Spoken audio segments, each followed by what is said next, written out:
Vítám vás u prvního dílu sushi kurzu. Já jsem Bára z firmy Sushi Queen a dnes si budeme povídat o ingrediencích.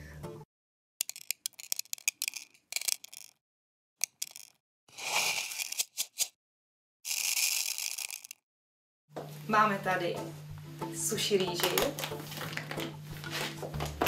máme tady řasu nori, sojovou omáčku, rýžový ocet. Máme tady tohle wasabi, na to se nekoukejte. Máme tady sezam, wasabi v prášku a nakládaný zázvor. Nejdůležitější ingrediencí a základním stavebním kamenem sushi je sushi rýže. Sushi rýži seženete v nejrůznějších supermarketech, ve specializovaných obchodech. Liší se od klasické rýže, kterou známe tím, že zrníčka jsou menší, kulatější a nelekněte se, když uvidíte na sushi rýži napsáno produkt USA. Japonci svoji rýži vůbec nevyváží z Japonska, takže veškerá sushi rýže, kterou koupíte u nás, pochází z Ameriky nebo z Itálie. Další, na co se podíváme, je řasa nori. Řasu nori koupíte takto zabalenou vakuově. Je důležité, aby vám nevyschla, proto má takový uzavíratelný obal. A dobrou řasu poznáte podle toho, že když otevřete to balení, tak řasa je křupavá a když ji rozlomíte, tak křupne. Když dělá takové plapla, tak je na čase udělat pápá.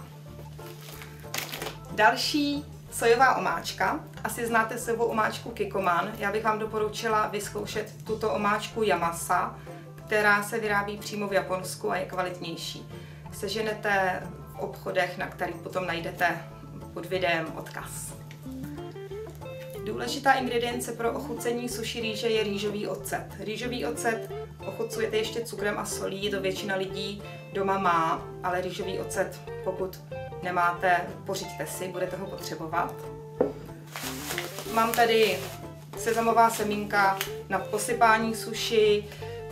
Tento sezam je určený přímo na sushi. Pokud si ho nebudete chtít kupovat v takto velkém množství, stačí obyčejný sezam, ale je nutný na sucho opražit, jinak by příliš skřípal mezi zubama. To by se nám asi nelíbilo.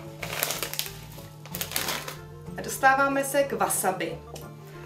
Wasabi se prodává v prášku. Nemusíte kupovat takto velké balení toho prášku, můžete koupit 200 gramů, ale určitě bych vám doporučovala koupit toto balení v prášku.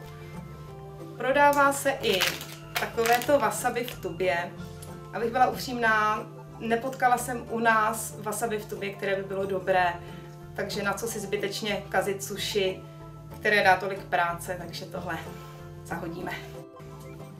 A poslední, co by vám nemělo chybět, když si chcete doma dělat sushi, je zázvor nakládaný. Opět není nutné kupovat takto velké balení, stačí 200 gramů.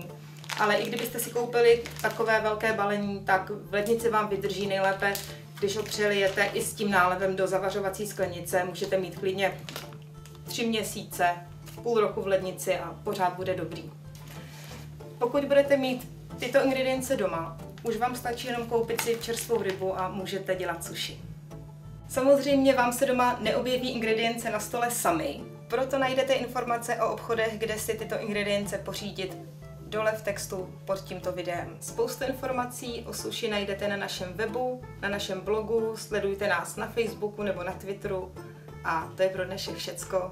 Těším se na příští díl.